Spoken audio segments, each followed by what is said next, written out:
Саламатсыздарбы менин окуучуларым. Бүгүн сиздер менен чачты кыркуу боюнча жалпы маалыматтар, ошондой эле башты кырларга, проборлорго, зоналарга бөлүү деген теманы өтөбүз. Анда эмесе кеттик. Сиздер менен биринчи чачты кыркуу үчүн биз чачтын кыркуудагы негизги жалпы маалыматтарга маани беришибиз керек экен.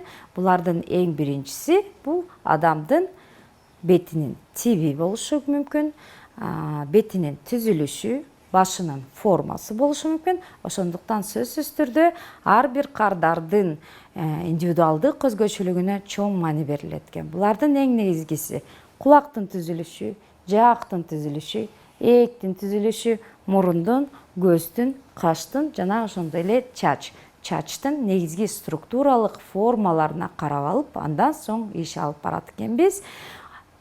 Биздин бүгүнкү тема башты зоналарга бөлүү болгондуктан биз ошо баштын формасына ылайыкташтырып, эң негизги бизге берилүүчү зоналарды билип алат экенбиз.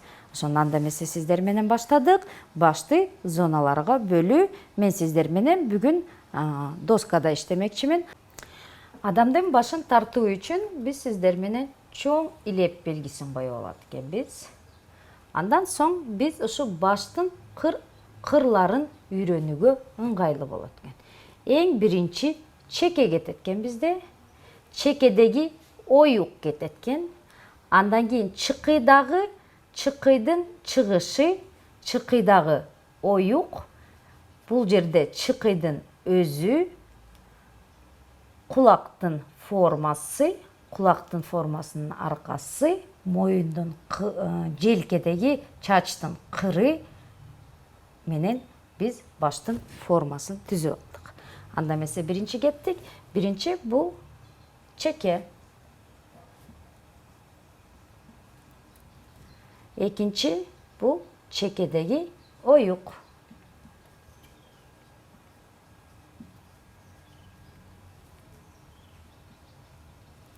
Үчүнчү бул чыкыйдагы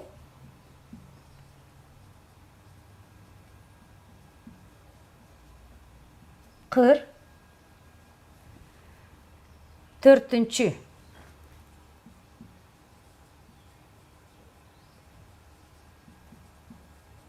чыкыйдагы оюк.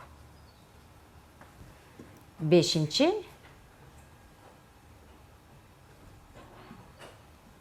чыкый. Алтынчы бул кулактын кыры менен кетүүчү баш чачтын кырлары.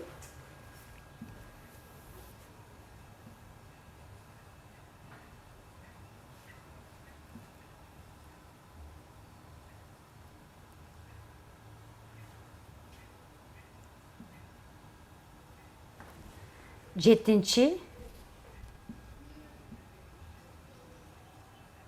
моюндагы бурч. Сегизинчи моюндун кыры. Бул биз сиздер менен жалпы адам баласынын чачынын өсүүсүндөгү кырларын жалпы билип алыш керек экен. Аны мен сиздерге дагы курчакча балматкада дагы көрсөтүп бермекчимин.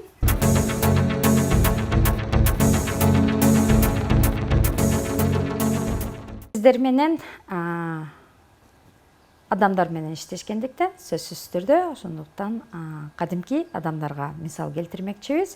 Менин оң жак тарабымда бул жакта башка улутундагы чачтын формасы, башка жактында Европа чачтын түзүлүшү, ал эми бул жакта бизде Азиат чачтын формасы берилип турулат структурасы боюнча. Эми чачтын кырларын изилдемекчибиз. Биринчи бул жакта бизде берилген чекени карайбыз. Башкача айтканда чекенин түзүлүшү. Чекенин түзүлүшүндө биз кардарыбызды бир аз эңкейтип сунуштайт элек. Чекенин берилишиндеги ар бир адамдын индивидуалдык өзгөчөлүгүнө жараша ар башкача берилиши мүмкүн.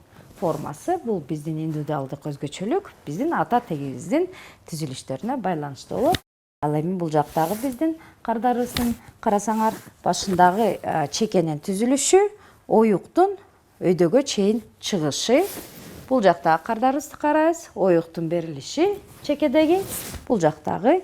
Андан кийинки биздин чыкыйыбыздын кырын карайбыз. Бул жактагы карасак болот, чыкыйдын кырын алабыз. Сөзсүз түрдө муну билишибиз керек. Ал эми бул жактагы кардарыбыздын карайбыз, чыкыйдагы берилген кыр. Оюкту карайбыз. Бул жактагы кардарыбыздын оюгун карайбыз. Өтө чоң эмес, көп билинбейт экен.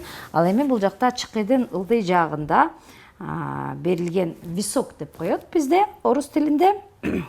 Чыкыйдын ылдый түзүлүшү бул жерде түз берилген. Ал эми бул кардарыбыздыкы биздики кыйгачынан берилген. Кулактын аркасындагы чачты биз эгер ала турган болсок, ар бир кардарды дагы айтып кетебиз. Индивидуалдык өзгөчөлүк, ар кимдики ар кандай болот өзгөчөлүктөрү. Эки кардарыбыз тең, эгерде биз кулактын аркасынын формасын, чачтын кырларынын берилиштерин карап, ошондой эле моюндун түзүлүшүн карасак, ар биринки оюктар болушу мүмкүн, уюлдар болушу мүмкүн. Бул жерде берилген. Көп учурда дагы айтып кетчү нерсе, чачтын аркасында тамгасы берилет. Ал эми кээ бирлеринкинде мойнунда чачтары жок болушу мүмкүн. Чачтын кырларын биз үйрөнүүдө дагы сиздерге айтып кетчү нерсе, чачтын эң бийик чокусу бар. Башкача айтканда баштын формасын белгилөөдө биз анын апексин таап алышыбыз керек. Апекс бул баштагы берилген эң бийик чоку. Аны кантип таап алабыз? Сиздер менен биз таракты алабыз. Эгерде биз таракты кардардын башынын үстүнө кое турган болсок, тарак түз тура турган болсо, биз кардардын ушул жери апекс деп таап алат экенбиз дагы. Муну биз доскага жазып алабыз. Башкача айтканда, эң бийик чоку могул жерди биз айтат экенбиз апекс деп атап алабыз. Апекс баштын эң бийик жери. Бул кардарыбыздын апексин таптык. Ал эми кийинки кардарыбыздын апексин табат экенбиз. Тарак турду. Эгерде мисалы мындайраак кылсак, кыйгачынан туруп калды. Сөзсүз түрдө тарак чокусунда тегиз түз кыймылдабай. Биздин турган жерибизге перпендикуляр болуп туруп берсе, анда бул биздин апексибиз болуп эсептелет экен. Же болбосо, эгерде сиздер апекс тарак менен таба албасаңыздар, сиз колуңуз менен кармап көрсөңүздөр, баштагы эң төбө жер экенин билесиздер. Ал эми бул кардардыкын биз баш менен карап, кардар сезип атат. Чокуңузду таптыкпы? Апексти таптык. Ошентип биз баштын апексин таба алат экенбиз. Эмне себептен биз апексти таба алышыбыз керек? Себеби дегенде биз кулактан кулакка чейин башты бөлгөндө, сөзсүз түрдө апекстин жардамы менен бөлүп алат экенбиз. Андан кийин биз сөзсүз түрдө оксипиталь сөөгүн таба алат экенбиз. Оксипиталь сөөгү биздин кардарларыбыздын желке тарабында жайгашкан. Эки кардарыбыз тең, каратабыз артка. Оксипиталь сөөгү биздин желкедеги кыр болуп эсептелет. Эң чоң, кээ бир инсандарда өтө бийик чоң болуп көрүнүп турат. Кээ бир кардарларда билинбейт, бирок кол менен таптым. Оксипиталь сөөгү кардарлардын индивидуалдык өзгөчөлүгүнө жараша белгиленгендиктен биз аны желке тарапта деп белгилеп алат экенбиз. Ошентип биз сиздер менен апекс менен оксипиталь сөөгүн таап алдык. Апекс бул жерде жайгашкан. Оксипиталь сөөгү бул жерде жайгашкан. Ар бир кардардын өзгөчөлүгүнө жараша апекс, оксипиталдык сөөгү. Булардын бардыгын эмне үчүн билишибиз керек? Себеби дегенде башты формаларын туура табууда, зоналарга бөлүүдө сөзсүз түрдө биз биринчи ушуларды башты жууп жатканда, же болбосо башты укалап жатканда, чачты тарап жатканда сөзсүз түрдө карап алышыбыз керек экен.